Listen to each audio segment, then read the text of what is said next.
Welcome on in, ladies and gentlemen. Three bold takes yet again. We are back with another prediction video. But before we do that, we have to thank our partners over at SeatGeek for giving us a discount code for you guys. That code is three bold takes. You can use it for $20 off your first purchase.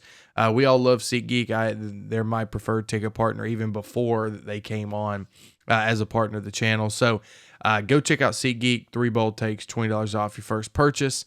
The game that we're going to talk about today in this edition is number 10 now, top 10 ranked Texas A&M after their win against LSU, is on the road at South Carolina.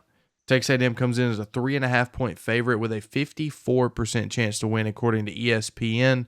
The over-under is 46.5. This game, man, I opened up this spread and was a little surprised, but then I thought, well, South Carolina's played a lot of teams tight. Could Texas A&M be another team that South Carolina plays tight? Quinn, let's hear from you first. Oh, absolutely. They're going to play Texas A&M in a tight game. A&M just came off of a huge emotional game against LSU at home that they got a good win after a late comeback and then just kind of ran away with it in the fourth quarter. And South Carolina has been sitting at home ever since almost beating Alabama, honestly, kind of missing out on an opportunity to upset the Tide. They kind of, I would argue, outplayed them for most of that game and then dominated Oklahoma on the road. And now they're sitting in a bye week, getting ready, watching A&M film. And there's plenty on both quarterbacks, so it really doesn't matter who A&M trots out there. I would definitely make a plan for both because you don't know who you're going to see at any moment.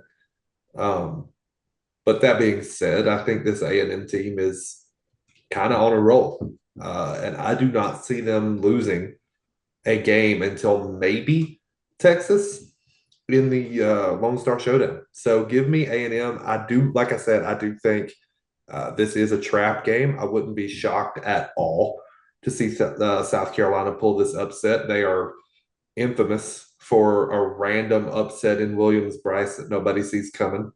Go ask Clemson, go ask Georgia, go ask Florida. They've all lived it. Go ask Tennessee 2 years ago. Everyone who has to routinely play this team has seen it happen to them at some point. That being said, I still like the Aggies to get it done. Yeah, it's hard.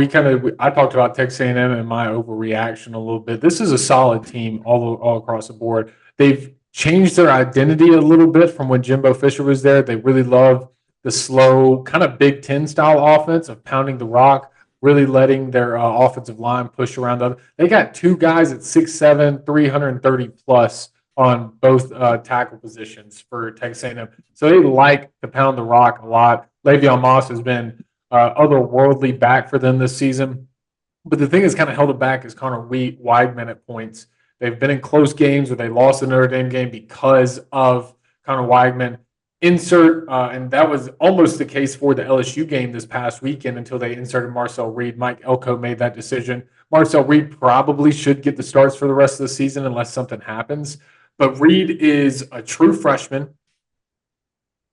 dual threat kid. He's skinny. He's like 6'2", 180, but he can run. Man, can that kid move? And that's what he said in that last game is that they were running a bunch of Reed options for LSU. LSU was taking Moss the entire time. And then Reed decided to just take it. He's like, hey, until they gave me the read that I should hand it off, I just kept going. Reed has the legs on him.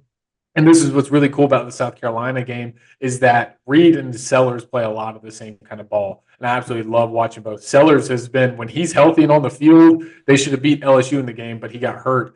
Sellers is a fun watch. He is a big guy that can run the course of the field. And it's like watching a Lamborghini get ready to go 0 to 60 in like 2 seconds. Like the kid is fast. Kid's got a big arm. He's big bodied. He's a lot of fun to watch. But Marcel Reed, no interceptions on the year so far. He's playing really well. This is going to be a fun one because, like they mentioned, South Carolina holds people really well. Williams-Brice, except for Ole Miss, but they've played a lot of teams good this year. I think it's going to be another close game. I think ESPN has this one right. It's a slight edge to Texas A&M, and after an emotional win against LSU at home and going on the road against a tough South Carolina team in Williams-Brice, I think Texas A&M might pull this out. by a field goal, maybe a touchdown. But I'm still going to go Texas A&M here. They can easily win this game if their emotions are in check and if their heads on straight. I think they can win this game. And they should be able to pull it out. But it's going to be interesting to watch Elko and Marcel Reed in this game if he decides to get the full game start.